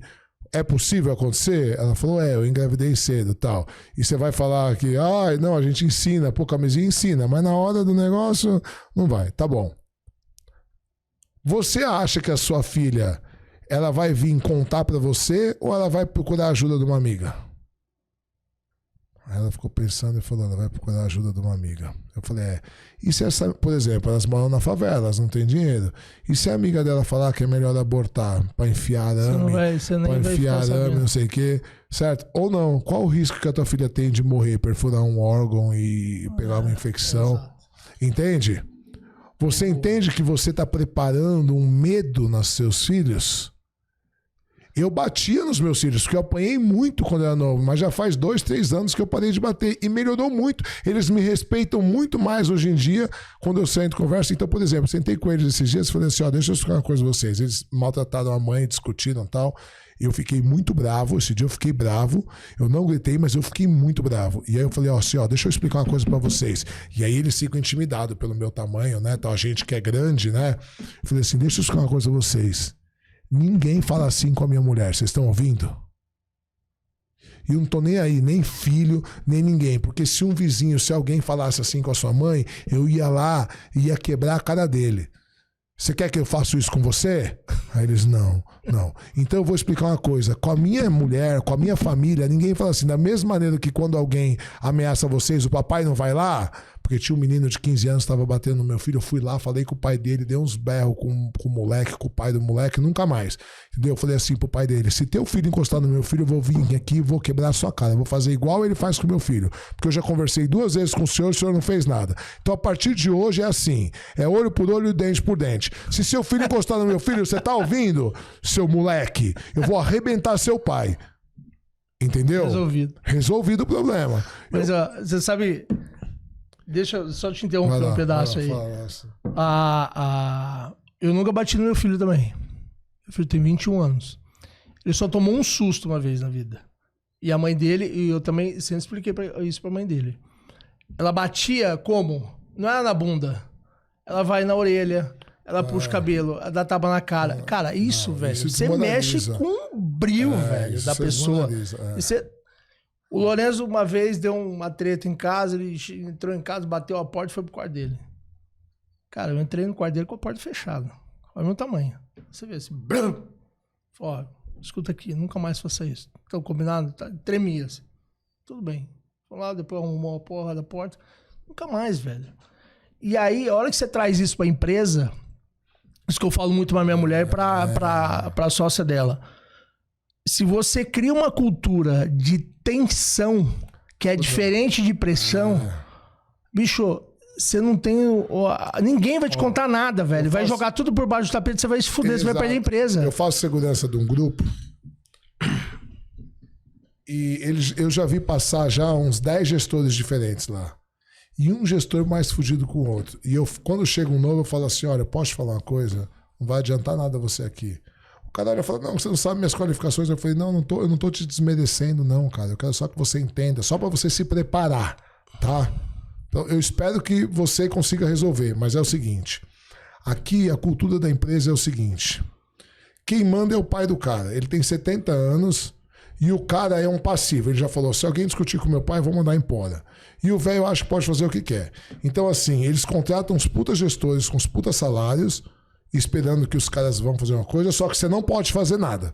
Qualquer coisa que você tentar fazer, o pai vai vetar porque tem que ser do jeito dele, certo? E aqui a cultura da empresa, o que eles fazem? Eles fazem um departamento ficar com birra do outro para um ficar caguetando o outro. A gestão sob conflito. Exato. Então, assim, é um clima tenso o tempo inteiro, é uma bosta e tal. E tem gente que aguenta uma semana, tem gente que aguenta 6 meses, tem gente que não aguenta 3. Eu só estou te explicando porque, assim, eu cuido da segurança desse grupo já faz alguns anos. Por que comigo funciona? Porque o pai, o velho, tinha mania de gritar com os funcionários. Tomou vários processos trabalhistas, assédio moral, já vários, gritar e tal. E ele começou a gritar com os meus funcionários. E eu fui falando com ele, fui dando recado e ele tal. Até um dia que eu fui lá, eu peguei ele gritando, eu entrei no meio e falei assim, é o seguinte, fulano, eu vou te falar a última vez. A próxima vez que você gritar com um funcionário meu, eu vou esquecer que você tem 70 anos e eu vou te arrebentar no meio. Porque aqui cliente é tudo seu. Pai de família. Cliente meu. Falei, aqui é tudo pai de família, certo? Tá todo mundo trabalhando. O combinado em reunião é que você não fala com o funcionário, você fala com o seu gerente e o gerente dá ordem pro líder de segurança. Esse é o combinado, beleza? Agora, se você não tá feliz, os caras têm 5 casas comigo. Se você não tá feliz com isso, certo? Você já me fala agora que eu tô tirando segurança das 5 casas, nesse exato momento, certo? Ou então não vou deixar você na mão, não. Hoje termina, amanhã você põe outra empresa, tá? Porque desse jeito eu não trabalho. É a última vez que eu falo com você. Senão eu vou ficar um cara agressivo, você não vai gostar de me ver nervoso. O velho ficou assustado, aí eu pedi uma reunião e eu repeti tudo de novo na frente dos filhos, do filho dele e do outro sócio.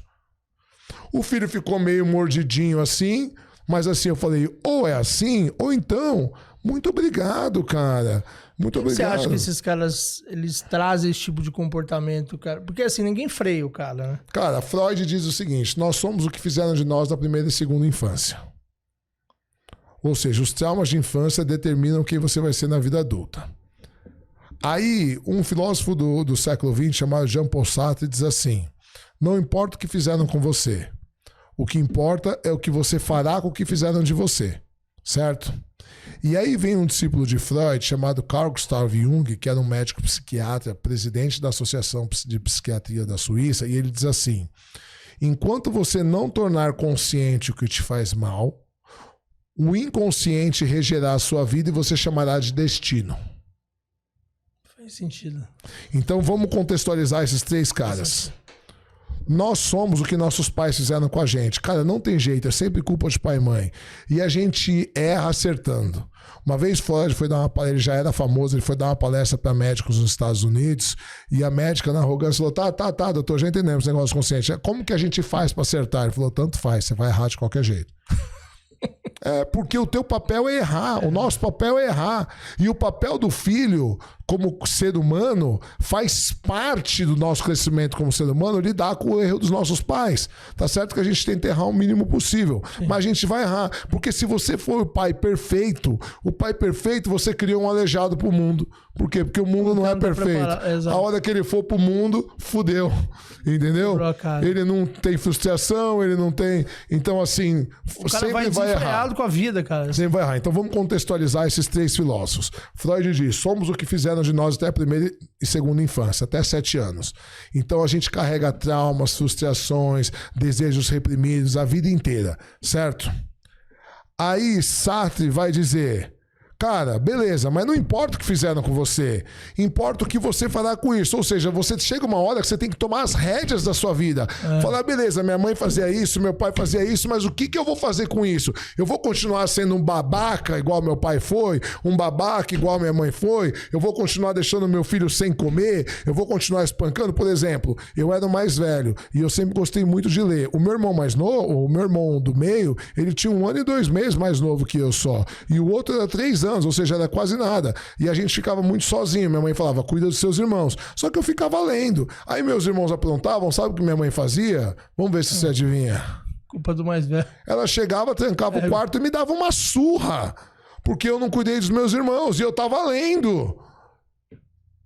E meus irmãos, tipo assim, não é assim, eu tenho 15 anos e meu irmão tem 3 anos de idade. Aí beleza, você fala, porra, você não cuidou do seu irmão, entendeu? Agora a gente era praticamente a mesma idade, uma escadinha. Aí minha mãe fechava a porta e me batia, cara. E me batia com a fivela. Não é que ela batia com o cinto, não. Ela batia com a fivela. Tamo junto. Entendeu? Então assim, cara, e aí? Chega uma hora, John Sartre diz assim, e aí, não importa o que fizeram com você, você vai bater de fivela nos seus filhos? E aí Jung vai dizer, se você não tornar consciente, ou seja, se você não fizer terapia, não tirar do inconsciente, porque o que as pessoas não sabem, a nossa psique, ela é formada de consciente, pré-consciente e inconsciente. Só que o nosso consciente representa só 5% da psique. Então tudo que você decide, que você sabe, que você acha, que você escolhe, que você não sei o quê, é só 5%. Por isso que você fala assim, não, já comprei as coisas, já fui na nutricionista, segunda-feira eu vou começar a dieta. Quando você vê, você tá comendo pizza. Não, porque eu sei que eu preciso fazer para guardar dinheiro. É só eu fazer isso, é só eu fazer aquilo. Quando você vê, você tá comprando merda. Entendeu? Eu sei. Por quê? Porque o inconsciente não responde ao racional. O inconsciente, ele responde aos afetos. E fala que é destino, aos sentimentos. Então, enquanto você não trouxer pro racional para você poder... Enquanto você não trouxer pro consciente que está inconsciente, ele vai continuar regendo a sua vida. E você vai chamar de destino. Nossa, eu tenho dedo podre. Sabe? A menina tinha um pai mulherengo, o cara trabalhava muito, era ausente emocionalmente, chegava lá, tratava mal a mãe, tinha outras mulheres, e o caramba tal. Aí ela pega e ela só se relaciona com vagabundo. Ela fala, nossa, eu tenho dedo podre. Cara, eu sou igual minha mãe, dedo podre. Não é dedo podre, é porque o homem que você significou é o mulherengo. Aí quando chega um cara legal, que te dá atenção, que vai cuidar de você, não sei o que, você fala, ele é um homem perfeito pra mim. Ai, mas não me dá um tesão, não, sabe? Acabou virando meu amigo, porque eu não sinto nada por ele.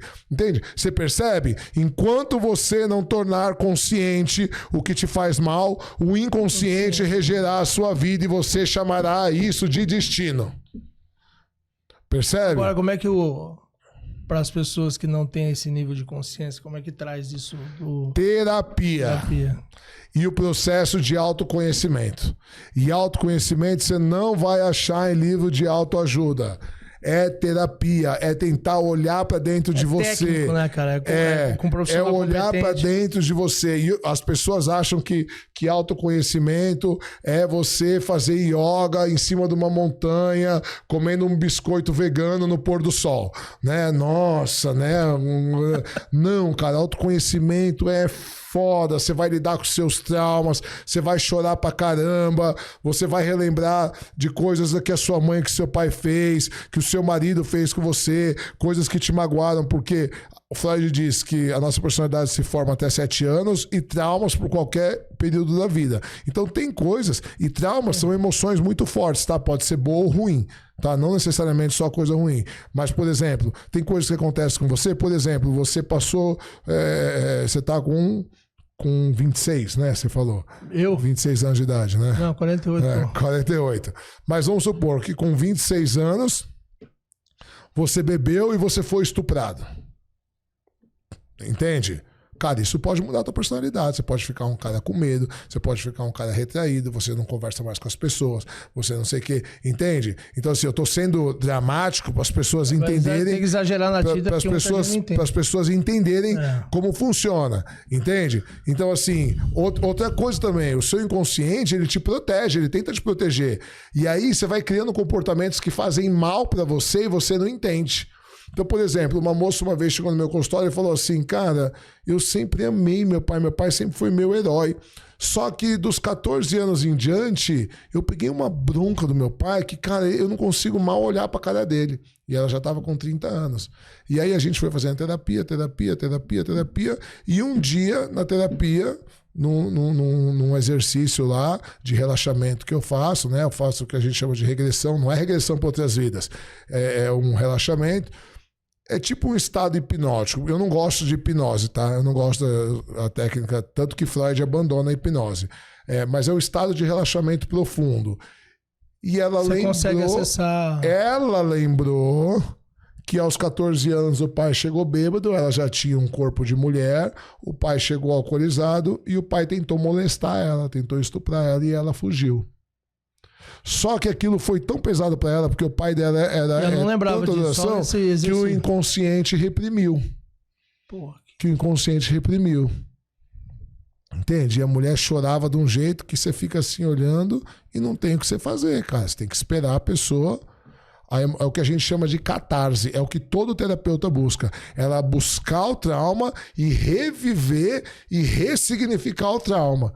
Entende? É isso. Resolver, né? Resolver. Então, por isso que eu falo que não existe linha mais importante. Então, na psicanálise, a gente trabalha muito por quê? Por que você é assim? Então, eu vou com o dedo na ferida. Eu vou lá, primeira, segunda infância, vou falar do pai, da mãe, do marido e tal. Então, eu vou com o dedo na ferida. A psicanálise, ela é mais pesada, né? Qual o problema da psicanálise? O Freud, quando ele desenvolve a psicanálise, ele apresenta o estudo dele para a comunidade científica e riem dele. Riem dele. Então ele ficou tão puto que ele fez questão que a psicanálise não dependesse de você ser nem médico nem psicólogo. Então qual a vantagem da psicanálise? Qualquer um pode ser psicanalista. Qual a desvantagem da psicanálise? Qualquer um pode ser psicanalista. Entendeu? Então tem cursos e cursos. Tem gente que faz cursinho de 3 meses, ganha um diplominha e tá atendendo como psicanalista. Tipo, eu estudo há 10 anos, cara. Eu fiz mestrado, eu fiz várias formações. Mas a psicologia ajuda nisso também, na formação. Caramba, eu estudo psicologia. Agora, o ideal seria que você estudasse a psicanálise, se você fizesse psicanálise, com um psicólogo que tem pós em psicanálise. Certo?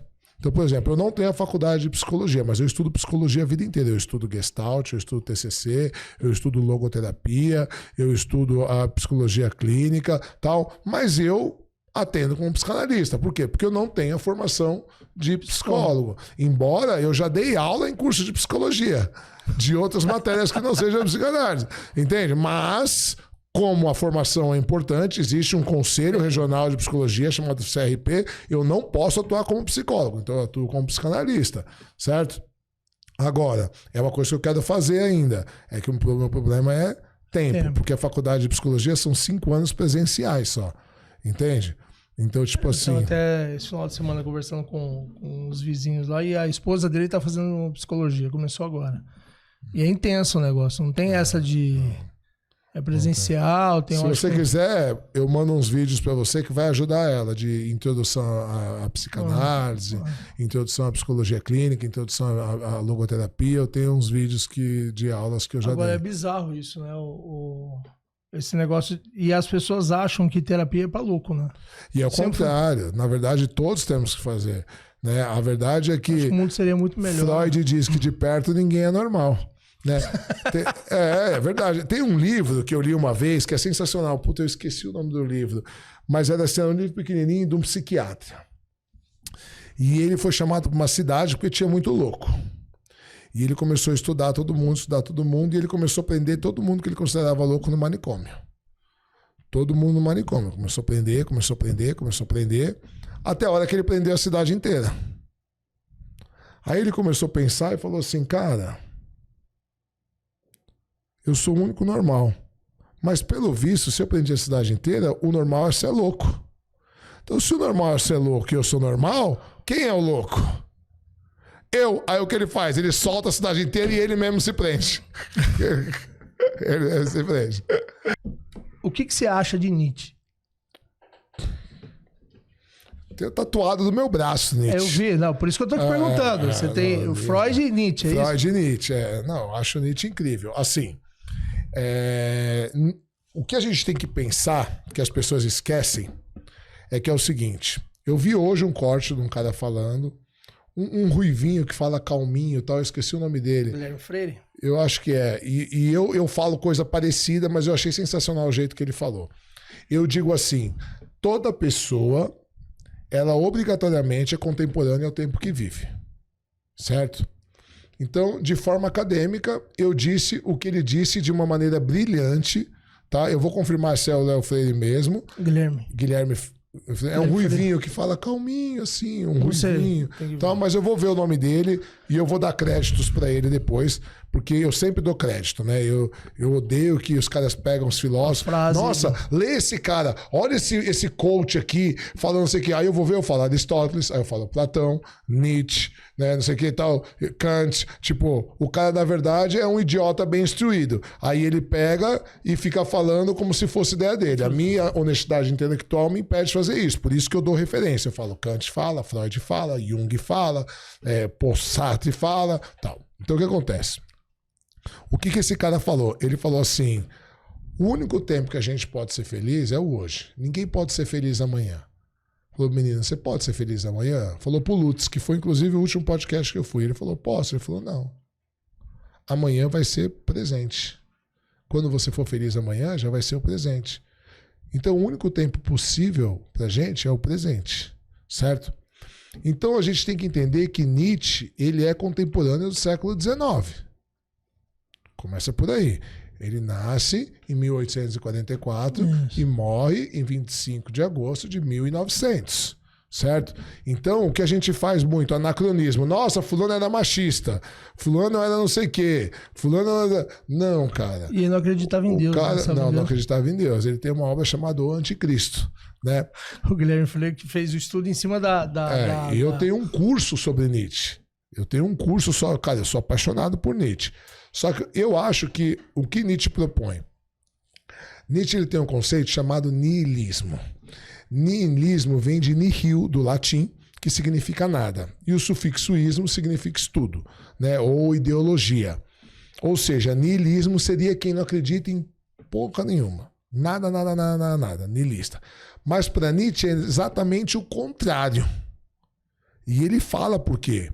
Então ele chama o cristão de niilista, ele chama o socialista de niilista, ele chama o liberal de niilista, ele chama... Por quê? Porque ele diz, o que você nega? Porque se niilismo é negação, o que você nega? Ele diz, você nega a vida real em prol de um futuro imaginado. Então o cristão nega essa vida, nega os seus desejos em prol de uma bênção de pós-morte que ele não sabe se é verdade. O socialista nega essa vida em prol de uma sociedade sem classes que ele não faz ideia se vai acontecer. O liberal nega essa vida em prol do livre mercado que ele acha que um dia vai acontecer, que não vai acontecer porra nenhuma. Entende? Então ele propõe para isso alguns conceitos que eu não vou entrar agora, porque o Edu... Puta cuzão, tá pressionando a gente, vai cortar. Entende? Mas, por exemplo, ele propõe, um dos conceitos que ele propõe é o super-homem. Traduzido em português, super-homem, mas na verdade a palavra é Übermensch. Übermensch é uma palavra em alemão que não tem tradução, mas ao pé da letra seria o além do homem. Né? O que é o além do homem?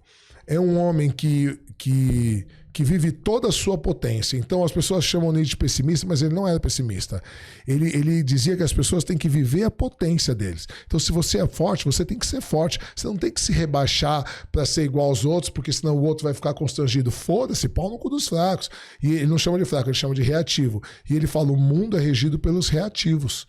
Porque quem que cria regra, quem que cria lei, quem que cria estatuto? Os fracos, para poder rebaixar o forte. Entende? Então, em vez deles quererem ser mais fortes, eles querem botar regra para nivelar todo mundo. Entende? E os fracos ganham, como diz... E nivela por baixo. Como diz o Jorge Amado, diz, os imbecis dominarão o mundo, não pela capacidade, mas pela quantidade. Que é o que está acontecendo hoje. Sim, exato. Que é o que está acontecendo hoje, certo? Então, Nietzsche... eu acho ele fenomenal. Ele resgata uma linha da filosofia chamada estoicismo, que é a aceitação da vida como ela é de verdade. Então os estoicos digam, ame a sua vida, como Nietzsche dizia, como ela é de verdade, inclusive com as coisas ruins, porque as coisas ruins que te trouxeram até aqui, que fizeram de você quem você é. Se você não tivesse tido coisas ruins, você não ia ser quem você é. Então ame sua vida de verdade. Aí ele propõe um outro conceito chamado eterno retorno. O que é o eterno retorno? É uma medida para a vida. Tem gente que diz assim, não, ele acreditava em outras vidas. Não acreditava, porque ele diz que ele era completamente ateu, certo? Então o retorno diz assim, se você fosse viver essa vida infinitas vezes, você gostaria de fazer o que está fazendo hoje? É uma medida para a vida agora. Então, por exemplo, se eu, chileno, fosse reviver essa mesma vida minha, eu gostaria de todas as minhas vidas estar aqui conversando com o Alisson e falando que o Edu é um pau no cu porque quer cortar nosso podcast? A resposta, não pode cortar isso, hein, resposta é sim, eu gostaria, então eu tô vivendo bem.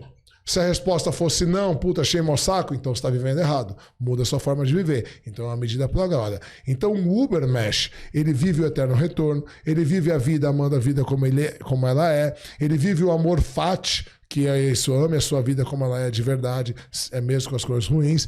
Então ele propõe um ser humano que está para além das pessoas medíocres. Só que, na minha opinião, Nietzsche ele era tão iludido quanto o cristianismo que ele batia tanto. Certo? Por quê? Porque isso não deixa de ser fé. Sabe quando que todo mundo vai evoluir a ponto de explorar toda a sua potencialidade, de amar a vida como ela é, de não reclamar? Sabe quando? Nunca. Então, nesse ponto, embora eu seja fãzaço de Nietzsche e da teoria dele... Dá umas viajadas. Eu acho que ele era tão iludido quanto o cristianismo que ele batia tanto. Embora ele gostava de Cristo, tá? Ele dizia, o único cristão morreu na cruz. Ele não gostava do cristianismo. Certo? Porque ele dizia... A gente vai ter outro podcast. Porque ele dizia assim, como é possível você gostar de uma religião que você não pode fazer nada que você gosta, você não pode beber, você não pode transar, você não pode não sei o quê, não sei o quê. Então a questão dele era com o cristianismo, com esse mundo dualista. É como você faz... cara, eu tenho minhas opiniões, mas isso aqui vai render outro episódio. Cara. Assim, mas aí nós vamos ter que tirar o dia para fazer outro podcast. Mó prazer. Vamos marcar. Chileno, muito obrigado pela tua presença. Cara, é uma aula. São assuntos que eu sou apaixonado por comportamento humano, por psicologia, por filosofia, por empreendedorismo. E vocês vão ver esse episódio... Nem falamos de empreendedorismo, né? Só deu uma esbarrada ali e voltamos... Louco, cara. Se você falar empreendedorismo, eu posso falar David McClelland, que é um psicoterapeuta americano, que é o papa do empreendedorismo. Ele fala que de 2% a 5% da população são empreendedores de personalidade, movimenta até 85% do PIB da nação. E aí ele divide as empresas, como os Freud dividem em fases psicossexuais, ele divide em empresa criança, empresa adolescente e empresa madura. E aí ele diz como cada uma tem que ser. Então, por exemplo, empresa criança, você trabalha de 12 a 16 horas por dia, ela precisa do dono. Na empresa adolescente, você começa a contratar gente, e aí tem as características, nasce o nós contra eles, né? O nós contra eles, e aí você tem que demitir gente antiga, aí você tem que voltar para a empresa, criar cultura e tal, e na empresa madura, você já tem um conselho, a empresa anda sozinha sem você. Então, se for falar de empreendedorismo também... Nós vamos para outro episódio aí. Se prepare, André, porque eu tinha que colocar a culpa em alguém. Você prepara. Muito obrigado. A gente se vê no próximo episódio. Um abraço. Fique com Deus. Obrigado.